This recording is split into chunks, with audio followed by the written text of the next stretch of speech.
Videos देखने के लिए सब्सक्राइब करें जनसत्ता.com, बेल आइकन दबाकर पाएं लेटेस्ट नोटिफिकेशंस।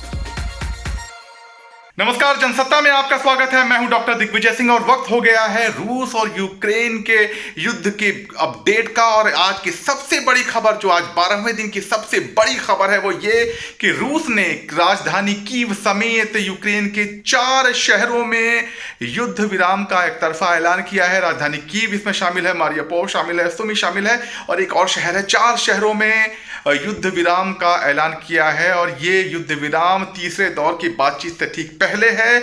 ऐसा माना जा रहा था कि तीसरे दौर की बातचीत में युद्ध विराम को लेकर बातचीत की जाएगी और उससे पहले रूस का ये युद्ध विराम का एक तरफा ऐलान एक अच्छे संकेत देता है।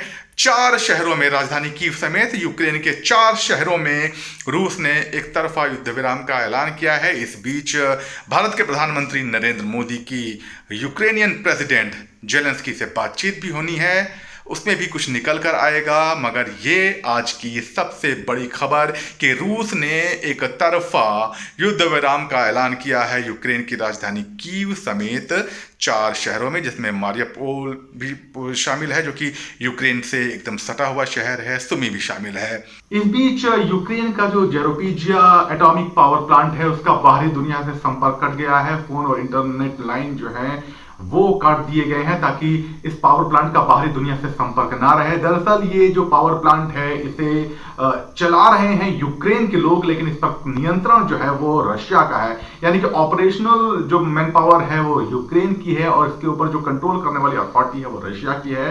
और अच्छी बात यह है कि ये दोनों ही देश ये चाहते हैं कि इस एटॉमिक पावर प्लांट का जो कंट्रोल है वो गलत हाथों में ना जाए। रशिया को पता है कि कई ऐसे विद्रोही संगठन हैं, चाहे चेचनिया के हों या कई और, जो इस पावर प्लांट को निशाना बना सकते हैं। और अगर ऐसा हुआ तो जो रेडिएशन अगर फैला तो उसके चपेट में सिर्फ यूक्रेन ही नहीं रहेगा, पूरा यूरोप आ सकता है, बल्कि एशिया के भी कुछ हिस्से आ सकते हैं। तो यह वजह है। और एक अच्छी बात है कि दोनों ही पक्ष इस पावर प्लांट की सुरक्षा को लेकर चिंतित हैं, गंभीर हैं। और यही वजह है कि बाहरी दुनिया से इसका संपर्क काट दिया गया है ताकि बाहर से कोई भी तोड़फोड़ या नुकसान पहुंचाने का निर्देश अंदर तक ना पहुंच सके। और इस बीच यूक्रेन में जो भारतीय छात्र थे उनको लेकर भारत सरकार का दावा है कि अब लगभग सभी भारतीय नागरिक युद्धग्रस्त क्षेत्रों से बाहर निकल चुके हैं और जो पड़ोसी ईस्ट यूरोपियन देश हैं वहां पहुंच चुके हैं, चाहे वो पोलैंड हो या हंगरी हो, और वहां पहुंच चुके हैं और उनको लगातार अब लाने का काम चल रहा है।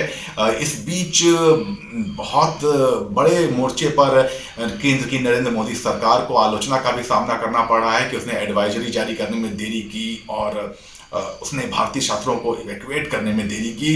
दूसरी तरफ सरकार का कहना है कि ऑपरेशन गंगा पूरी तरह से कामयाब रहा है, हमने सही समय पर रिएक्ट किया है। ऐसे में लोगों को जो है 2014 का जो क्रीमिया पर जब रशिया ने कब्जा किया था वो इंसिडेंस भी याद आता है, जब भारत के विदेश मंत्री सुषमा स्वराज हुआ करती थी और उन्होंने ऐसे किसी भी तरह के एक्शन शुरू होने के करीब 1 महीने पहले ही कई स्तरों पर बातचीत की। भारतीय विदेश मंत्रालय ने यूक्रेन की यूनिवर्सिटी से बात की जो क्रीमिया इलाके में थी, उनको कहा कि आप भारतीय छात्रों को अटेंडेंस से एग्जम्पशन दें क्योंकि हम उनको यहां से निकालना चाहते हैं। उन पर दबाव बनाया, यूक्रेन की सरकार से बातचीत करके उनको शामिल किया और यूक्रेनियन यूनिवर्सिटी से एग्जम्पशन दिलाया अटेंडेंस का भारतीय छात्रों को। फिर बस के जरिए उन छात्रों को कीव तक लाया गया और फिर कीव से एयरलिफ्ट करके उनको भारत लाया गया और सही समय पर ला दिया गया। तो लोग उस घटना को याद करके, जब तब भी नरेंद्र मोदी ही देश के प्रधानमंत्री थे, आज भी नरेंद्र मोदी ही देश के प्रधानमंत्री हैं, बस विदेश मंत्री बदले हैं, और उस घटना को याद करके भी लोग कह रहे हैं कि अगर सिर्फ मोदी कार्यकाल से ही तुलना की जाए तो इस बार ये जो बाहर निकालने का काम है छात्रों को, उसमें कुछ ना कुछ देरी तो हुई है। वैसे मैं आपको बता दूं कि ज्यादातर देश जिनके छात्र यूक्रेन में पढ़ रहे थे उन्होंने 12 फरवरी तक अपने छात्रों को कीव और यूक्रेन छोड़ने की एडवाइजरी जारी कर दी थी। भारत की तरफ से इसमें थोड़ा सा विलंब हुआ, देरी हुई। रशिया यूक्रेन वॉर में फिलहाल इतना ही। जैसे ही कुछ वहां ऐसा होता है जिसे जानना आपके लिए जरूरी होगा तो उसे लेकर हम फौरन उसी वक्त आएंगे। कहां? जनसत्ता.com पे।